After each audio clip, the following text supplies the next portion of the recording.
ప్రభునందు ప్రియమైన వెలిగింపు శ్రోతలకు క్రీస్తు ప్రభువారి నామంలో వందనాలు తెలియజేస్తున్నాను. గుడ్‌నెస్ ఆఫ్ గుడ్ ఫ్రైడే శుభ శుక్రవారంలోని శుభం ఏమిటి అనే ఈ ప్రత్యేక ఎపిసోడ్‌కి స్వాగతం పలుకుతున్నాను. మనం గమనిస్తే రాతి యుగం నుండి రెడీమేడ్ యుగంకి, రెడీమేడ్ యుగం నుండి రాకెట్ యుగంకి, రాకెట్ యుగం నుండి రోబోట్ యుగంకి, రోబోట్ యుగం నుండి ఆర్టిఫిషియల్ ఇంటెలిజెన్స్ యుగం దాకా వచ్చాం. సామాజికంగా, సాంస్కృతికంగా, సాంఘికంగా, రాజకీయంగా, ఆర్థికంగా, ఆరోగ్యపరంగా, ఆధ్యాత్మికంగా అన్ని రకాలుగా, అన్ని రంగాల్లో అభివృద్ధి చెందుతూ వస్తా ఉన్నాం. పురోగతి వైపే అడుగులు వేస్తా ఉన్నాం. అయితే అదే సమయంలో షాకింగ్ విషయం ఏమిటంటే దిగజారిపోతున్న మనిషిని చూస్తున్నాం.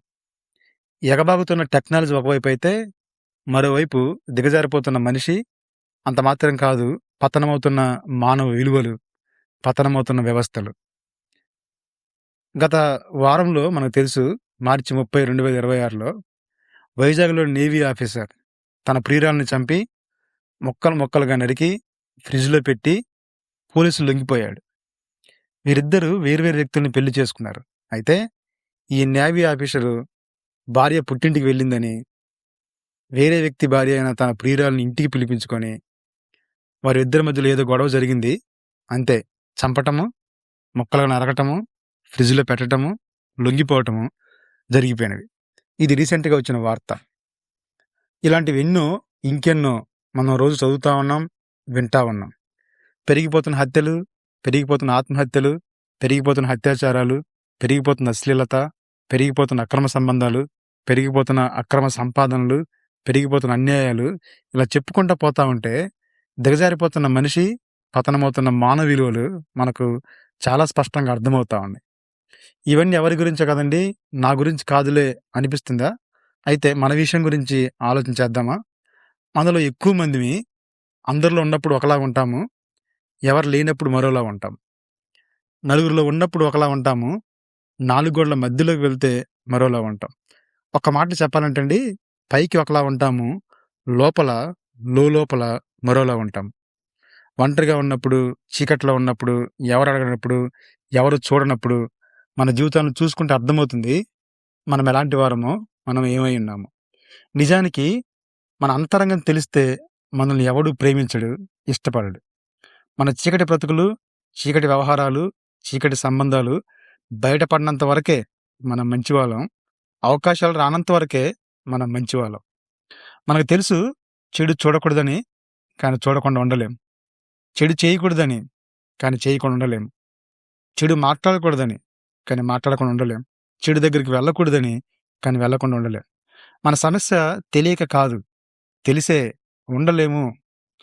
చాలాసార్లు మంచి చేయాలని ఉంటుంది కానీ మంచి చేయలేం. చెడు చేయకూడదని ఉంటుంది కానీ చెడు చేయకుండా ఉండలేం.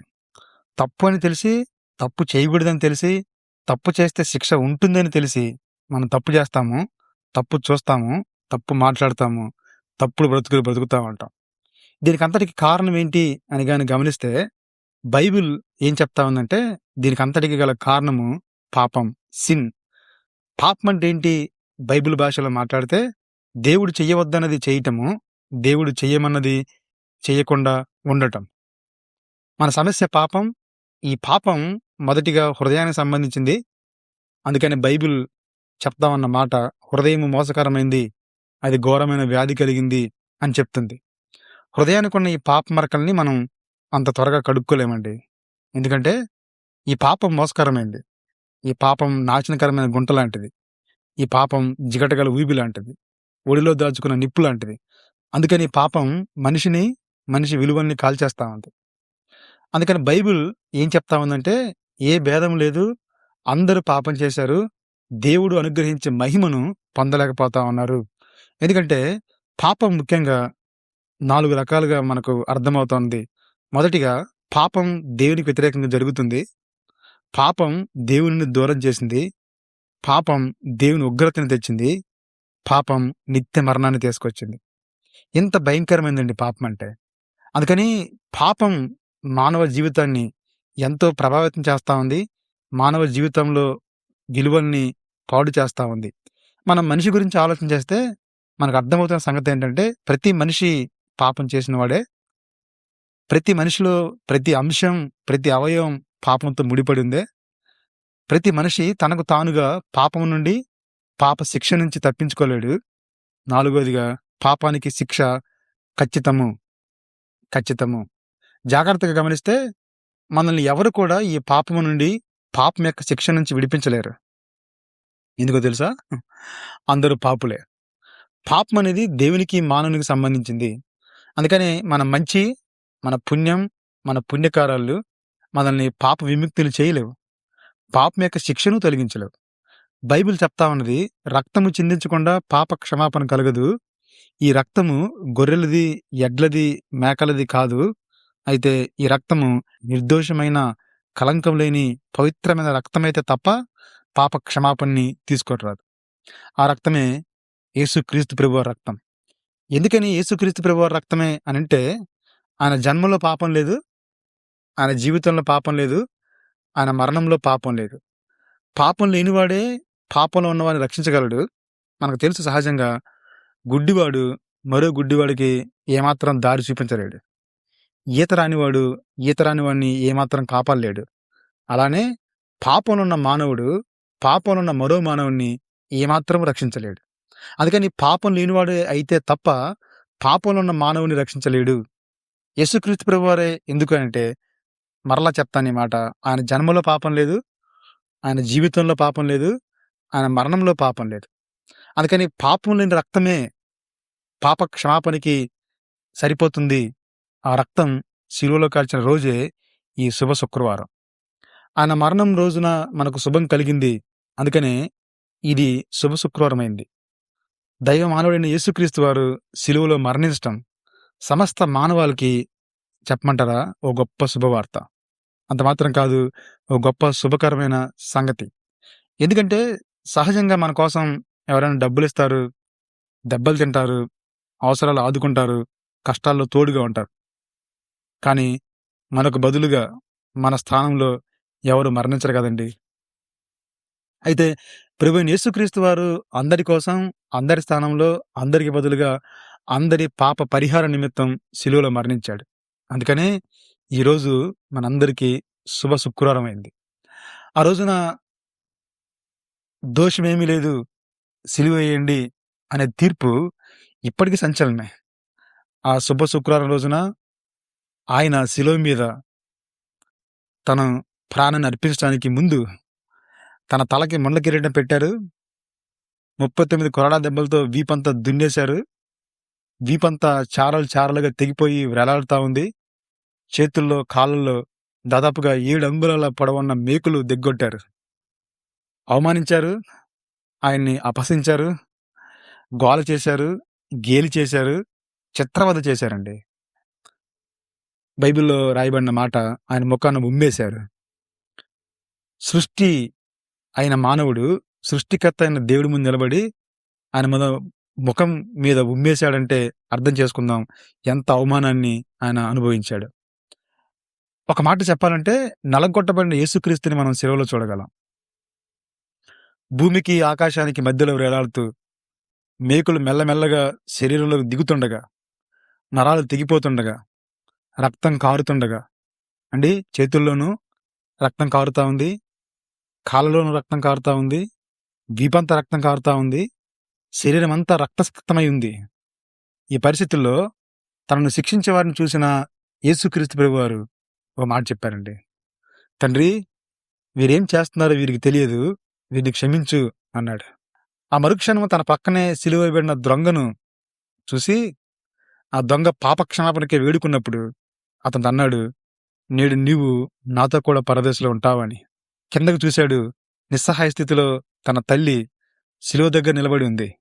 అవను చూసి చెలించిపోయిన యేసుక్రీస్తు ప్రభువారు, అమ్మా, ఇదిగో నీ కుమారుడు అంటూ శిష్యుడని యోహాన్ని తనకు అప్పగించాడు. తండ్రి అయిన దేవుడు పాపంగా చేయబడిన యేసుక్రీస్తుని వదిలేసినప్పుడు ఆ ఎడబాటును తట్టుకోలేక, నాదేవా నాదేవా నన్నెందుకు విడిచిపెట్టితివి అని ఆక్రందంతో అరిచి, ఎండ మండుతుంది ఒకవైపు, గొంతు ఎండుతా ఉంది మరోవైపు. ఈ పరిస్థితుల్లో దప్పికొనుచున్నాను అనగానే అక్కడ నిలబడిన సైనికులు చేదు చిరకని ఆయనకు త్రాగటానికి ఇచ్చారు. ఆ చేదు చెరకును తాగలేక, ఆ బాధకు తాళలేక సిలువలో వేలాడుతూ తను భూమి మీదకొచ్చిన పని అంతా సంపూర్ణం చేశాడని ఎరిగి, సమాప్తమైనది అని చెప్పి తన ఆత్మను తండ్రి నీ చేతికి అప్పగిస్తున్నానని చెప్పి ఆత్మ అప్పగించి ప్రాణం విడిచాడు. బైబిల్ ఏం చెప్తా ఉందంటే, మనం ఇంకనూ పాపులమై ఉండగానే క్రీస్తు మన కొరకు చనిపోయిను. అంత మాత్రం కాదు, మనం ప్రేమించమని కాదు, ఆయనే మొదట మనల్ని ప్రేమించి మన నిమిత్తము తన ప్రాణం పెట్టి ఉన్నాడు. అంటే మనం సిలువ వైపు చూసినప్పుడు పాపం పట్ల దేవుని న్యాయం, పాపం పట్ల దేవుని ప్రేమ అర్థమవుతుంది. దేవుడు న్యాయవంతుడు, అంత మాత్రం కాదు దేవుడు ప్రేమ గలవాడు. న్యాయం సహజంగా శిక్షను కోరుతుంది, ప్రేమ సహజంగా రక్షణ కోరుతుంది. అందుకని సిలువ ఈ రెండిటికి మూలాధారమైంది. సిలువను చూసినప్పుడు దేవుడు ఎంత న్యాయవంతుడు అర్థమవుతాడు, సిలువను చూసినప్పుడు దేవుడు ఎంత ప్రేమ గలవాడు అర్థమవుతాడు. న్యాయవంతుడు కాబట్టి పాపానికి శిక్ష అందించాడు, ప్రేమ గలవాడు కాబట్టి ఆ శిక్షను భరించిన యేసుక్రీస్తును నమ్మిన వారిని ఆ శిక్ష నుంచి తప్పిస్తాడు. అందుకని సమస్త మానవాళి పాప శిక్ష శిలువలో భరించబడిన రోజు ఈరోజు. సమస్త మానవాళి కోసం, అందరి స్థానంలో, అందరి కోసం, అందరికి బదులుగా యేసుక్రీస్తు వారు శిలువలో తన ప్రాణం పెట్టిన శుభ దినము ఈరోజు. అయితే ఎవరైతే శిలువ వైపు చూసి శిలువలో నిలువెత్తు నలగొట్టబడిన మాంసపు ముద్దగా మారిన యేసుక్రీస్తుని గమనించి నా పాపాల నిమిత్తమే మరణించాడని విశ్వసిస్తారో వారికి నిజంగా ఈ దినము శుభదినం అండి. అంటే ఒక మాట చెప్పనివ్వండి, ఎవరైతే తమ పాప స్థితిని గుర్తించి తమ పాపాలను అంగీకరించి పాపాలు విషయంలో పశ్చాత్తాపడి వాటిని ఒప్పుకొని సిలువలో యేసుక్రీస్తు ప్రభు చేసిన ఈ కార్యాన్ని నా కోసమే అని విశ్వసిస్తారో వారికి నిజమైన శుభదినం. వాస్తవానికి పాపం మంది, శిక్ష ఆయన భరించాడు. శాపం మనది, శిక్ష ఆయన భరించాడు. అతిక్రమం మనది, శిక్ష ఆయన భరించాడు. మనమేంటో తెలిసి, మన ఆలోచనలు తెలిసి, మన అంతరంగం తెలిసి, మన గురించి అంతా తెలిసి, మన గురించి అన్నీ తెలిసి ప్రాణం పెట్టాడు. ఈ ప్రేమ మనకు అర్థం కావాల్సిన అవసరత ఎంతైనా ఉందండి. అందుకని బైబిల్ చెప్తా ఉంది, విశ్వసించిన ప్రతివాడు నశింపక నిత్యజీవం పొందును అనే దేవుని వాక్యం ఎంతైనా సత్యం. యేసుక్రీస్తు ప్రభువుని ఎవరైతే హృదయంలో విశ్వసించి తమ పాపాల విషయంలో పశ్చాత్తాపడి సిలువలో చేసిన ఈ కార్యాన్ని తమ కోసమే గుర్తించి దాన్ని అంగీకరించి ఆయన ఇందు విశ్వాసం ఉంచుతారో వారికి బైబిల్ చెప్తున్న మాట నిత్య జీవము. అందుకని దేవుడు లోకాన్ని ఎంతో ప్రేమించాడు, తన అద్వితీయ కుమారునిగా పుట్టినవాని విశ్వాసం ఉంచు ప్రతివాడు నశింపక నిత్య జీవం పొందుతాడు అనే వాక్యం చెప్తా ఉంది. దేవుడు ప్రేమించి ఈ రక్షణ కార్యాన్ని నీకో అందిస్తున్న ఈ శుభదినాన్ని గమనిస్తావా? మనము యేసు ప్రభుని అర్థం చేసుకున్నప్పుడు, ఆయన సిలువని గమనించినప్పుడు, ఆ సిలువలో చేసిన కార్యాన్ని విశ్వసించినప్పుడు అద్భుతంగా మన జీవితంలో రక్షణని దేవుడు అనుగ్రహిస్తాడు. అందుకని యేసు ప్రభు పాపము నుంచి, అంటే పాపం యొక్క శక్తి నుంచి, పాపం యొక్క శిక్ష నుంచి తప్పిస్తాడు. తప్పించడం మాత్రమే కాదండి, నూతన జీవం ఇస్తాడు, నూతన జీవితాన్ని ఇస్తాడు, అన్నిటికీ మించి నిత్య జీవాన్ని ఇస్తాడు. అందుకని తన కుమారునిగా పుట్టినవాని విశ్వాసం ఉంచు ప్రతివాడు నశింపక నిత్య జీవం పొందుతాడు అన్న మాట అక్షరాల సత్యం. కాబట్టి ఈ శుభ శుక్రవారం రోజున యేసుక్రీస్తు ప్రభువారు సిలువలో చేసిన ఈ మహత్తర కార్యాన్ని నువ్వు గాని అర్థం చేసుకొని, మీరు గాని గమనించి విశ్వసించినట్లయితే నీ జీవితంలో ఈ దినము నిజంగా శుభదినమే. ఎందుకంటే పాపం మానవుణ్ణి నిత్య నరకానికి, నిత్య నాశనానికి తీసుకెళ్తుందండి. బైబిల్ చెప్తుంది, పాపం వలన వచ్చే జీతం మరణము, అది రెండవ మరణము, అది నిత్య మరణము. అక్కడ అగ్ని ఆరదు, పురుగు చావదు. అగ్ని ఆరదు, పురుగు చావదు. ఈ పరిస్థితుల్లో ప్రేమగల దేవుడు సమస్త మానవాళి పాపాన్ని తన మీద వేసుకొని, మనం భరించాల్సిన శిక్షను ఆయన భరించి, మనకు రావాల్సిన శిక్షను ఆయన తీసుకొని, పాపం యొక్క శిక్ష నుంచి మనల్ని తప్పించాడు. మన మంచి, మన పుణ్యం, మన పుణ్యకార్యాలు ఏమాత్రం మనల్ని పాపము నుంచి, పాపం యొక్క శిక్ష నుంచి, శక్తి నుంచి రక్షించలేవు. మనం చేసే మంచి కార్యాలు మనల్ని నీతిమంతులుగా దేవుని ముందు నిలబెట్టలేవండి. కేవలము యేసుక్రీస్తు ప్రభువారి ఉచితమైన కృప మన విశ్వాసం ద్వారా మనం రక్షించబడతాం. కాబట్టి ఈ శుభ శుక్రవారం రోజున దేవుని మహాకృపను బట్టి మీ ముందుకి ఈ మాటలు వస్తా ఉన్నాయి. వీటిని మీరు గమనించాలని మనస్ఫూర్తిగా కోరుతా ఉన్నాను. ఎవరైతే ఇష్టపడి పాపం విషయంలో పశ్చాత్తాపడి యేసుక్రీస్తుని విశ్వాసం ఉంచుతారో వారి జీవితంలో రక్షణని అనుభవిస్తారు. బైబిల్ ఇలా చెప్తా ఉందండి. మొట్టమొదటిగా అంగీకరించాలి, రెండవదిగా విశ్వసించాలి, మూడవదిగా ఒప్పుకోవాలి. తనను తాను అంగీకరించి యేసుక్రీస్తు ప్రభువారిని అంగీకరించి యేసుక్రీస్తు ప్రభువారు సిలువలో చేసిన ఈ మహత్తర కార్యాన్ని విశ్వసించి యథార్థంగా హృదయపూర్వకంగా పశ్చాత్తాపంతో పాపాల విషయంలో పశ్చాత్తాపడి ఒప్పుకుంటే రక్షించబడతాం. ఈ రక్షణ చాలా విలువైందండి. ఎంత విలువైందంటే నిత్య రాజ్యంతో ముడిపడింది, నిత్య జీవంతో ముడిపడింది, యుగయుగాలు దేవునితో ఉండే ఆ మహత్తర జీవితాన్ని అనుగ్రహిస్తుంది. అయితే చాయిస్ మీది నాదే. విశ్వాసం ద్వారా కృపచేతను రక్షించబడతారని వాక్యం చెప్తా ఉంది. సిలువలో యేసుక్రీస్తు ప్రభువారు చేయాల్సిన ప్రతిదీ చేశారు. అయితే విశ్వసిస్తావా లేదా అన్నదే ప్రశ్న. విశ్వాసం బట్టి కృపచేత రక్షణ మన జీవితంలోకి వస్తుంది.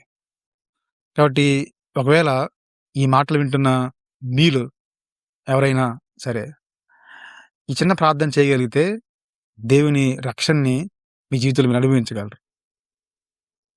ఒకవేళ ఇష్టమైతే నాతో పాటు ఈ ప్రార్థన మీరు చేస్తారా?